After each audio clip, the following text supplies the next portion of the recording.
went public in 1934, exposing an attempt by the robber barons to launch a military overthrow of the United States. The war hero testified to the McCormick-Dickstein Committee in Congress that some of the most powerful men in America had tried to recruit him to lead a military coup so they could set up National Socialism in the United States.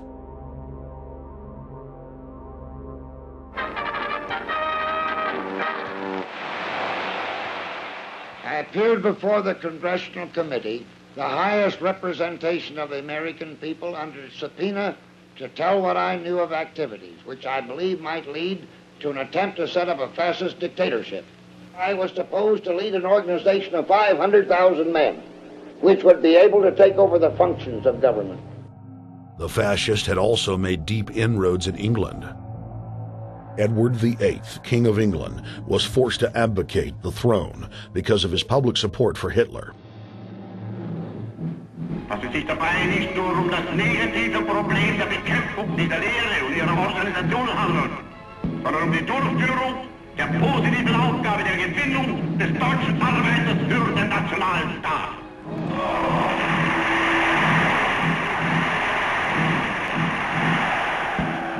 Though the German-led fascist camp was strong, the Fabian Socialist bloc was able to maintain control of the U.S., Russia, and England.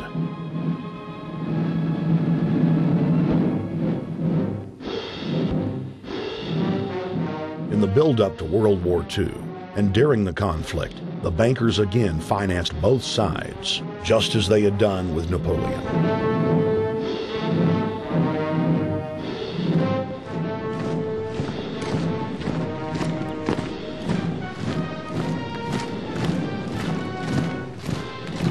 With the rise and fall of the Third Reich, Europe lay in ruins.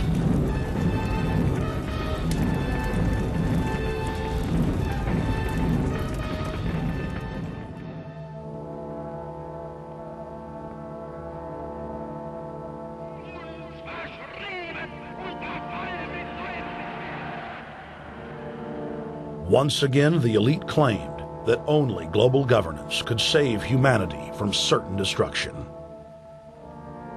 And this time, the elite would succeed in setting up their world body.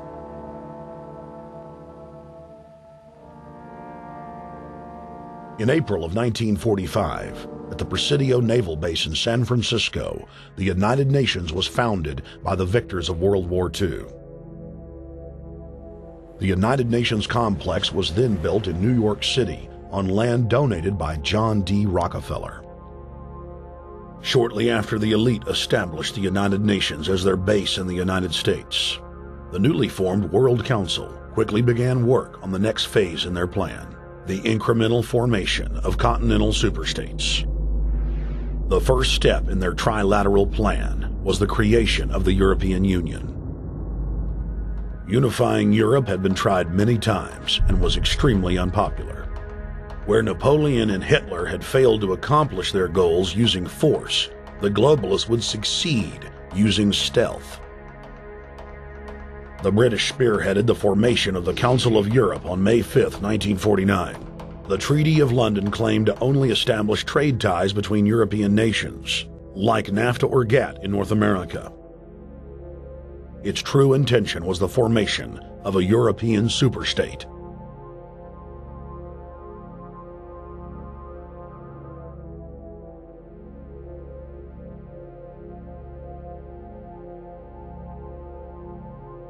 In 1954, the elite of the planet met in secret at the Bilderberg Hotel in Oosterbeek, Holland.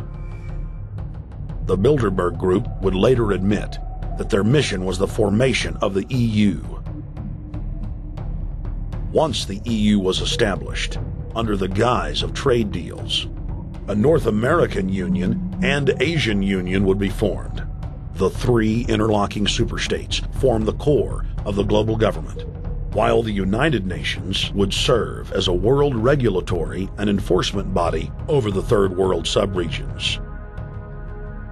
The Bilderberg Group consists of the heads of all of the managing roundtable groups that steer individual countries. Picture the elite power structure of the world as a giant pyramid, with only the elite of the elite at the tip-top of the capstone. The group has been so secretive that until the mid-1980s, the controlled corporate media denied its existence. Into the late 1990s, coverage only consisted of rare one-line mentions.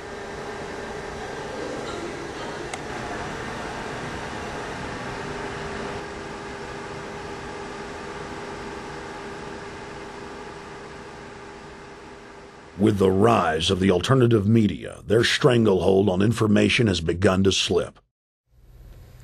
On the outskirts of the national capital today, black limousines with darkened windows converged on a hotel where private security guards imposed ironclad control. The limos carried royalty, political power brokers, and industrial titans to a secret meeting that will last all weekend. It's known as the Bilderberg Group. Could their objective be world domination? Every 4 years, Bilderberg meets in North America, and in June of 2006, we decided to travel to Ottawa, the capital of Canada. The site of Bilderberg.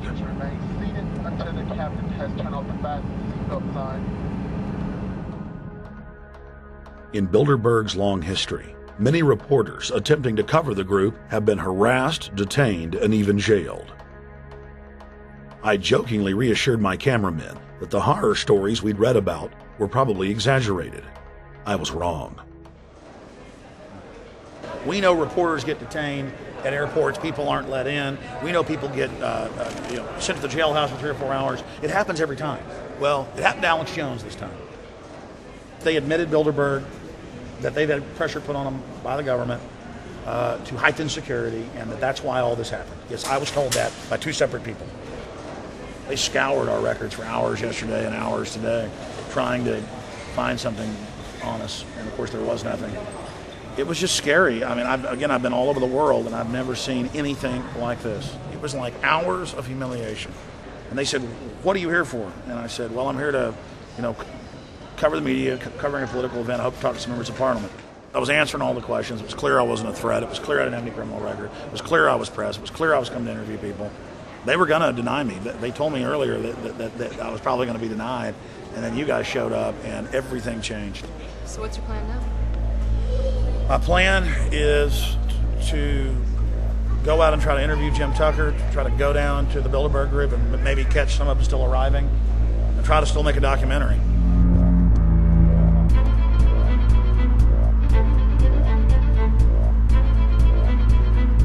So instead of being here at 8 a.m. in the morning when the Bilderberg Group attendees, the 100 elite of the planet, start showing up, we're going to be getting here about 3:30 or so, and we'll see if we can catch any of the elites coming in.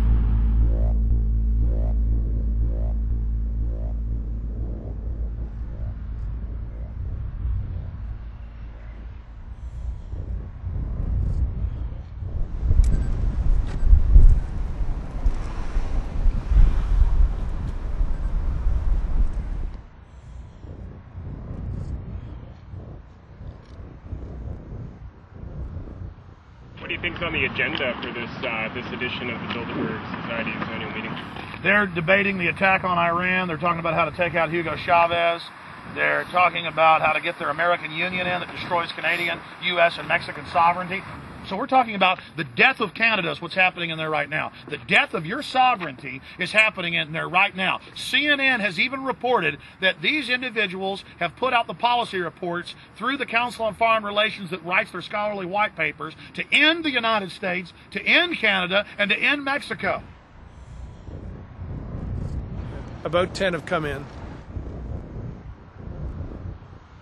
They've been coming in slowly in typically big black cars with what appears to be bulletproof glass, and we've got a few pictures of some of the people. We're being kept well back from the building by an awful lot of security people, but there'll be more security as this thing develops. Again, just a reminder to stay off the front, okay? I am. This is the line. We checked with the city. Thank you. How you doing? Yeah. Okay. That's the ex-president of Ireland? Maybe? Okay, Danny will know. I came here from upstate New York.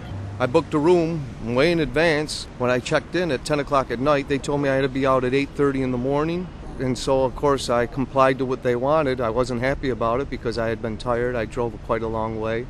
Then I went down to have something to eat, and I just saw a bunch of security here, and I was wondering what was going on, and I asked questions, and they said they were having a wedding or they were having some sort of reception. So I decided to ask a couple more questions because I thought it was kind of weird. And then I saw them from my hotel window. They were in the back with flashlights looking at the trees, looking up through the trees, and they were also in front of the hotel combing. It looked like combing the hotel. So I kind of was wondering what was going on, and I left. I got up this morning, I checked out, and then the fellow that I spoke with, the last fellow I spoke with, said, well, you'll know all about it in the newspaper. Well, I didn't have to wait because there was a group of people out here telling me everything that was going on. They're not fooling anybody any longer when you've got this many cops, you know, and detaining Alex Jones at the border.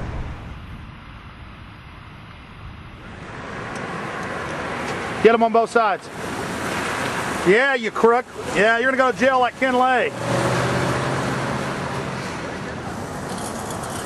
Oh yeah, there's one right there. Hi.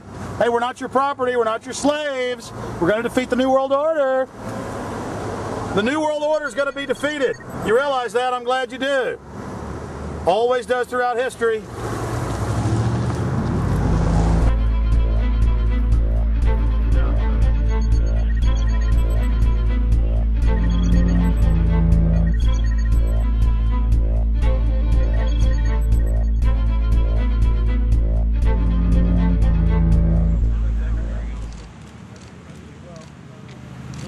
Hey, that's the boss.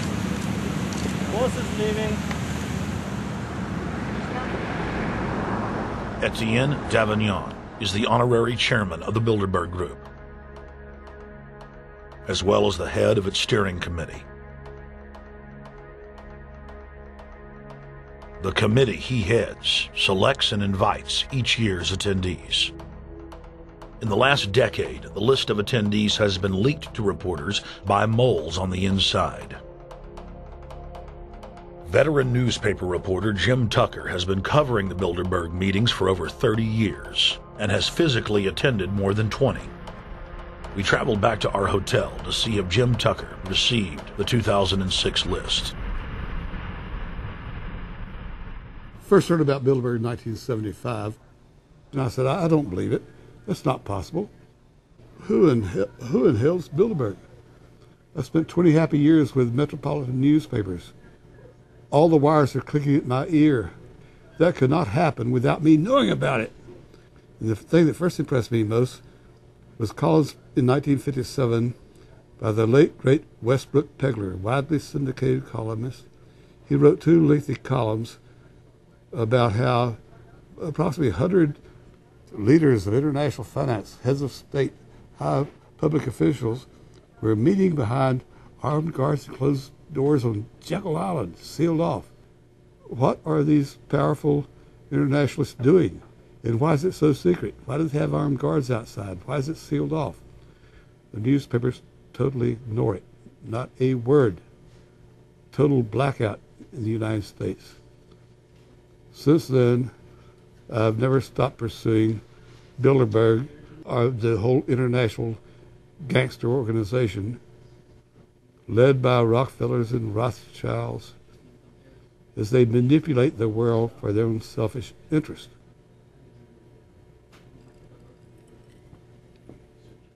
Jim, you've been waiting on the list. You normally get it on the first day. You haven't gotten it. We're told it might come in today. How important is that list?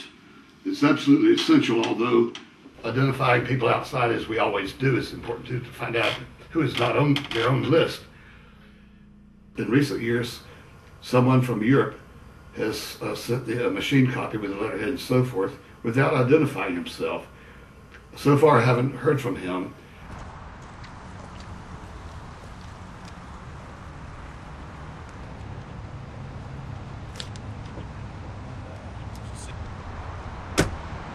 Well, Bilderberg assumed that name in 1954 at their first meeting as Bilderberg at the Bilderberg Hotel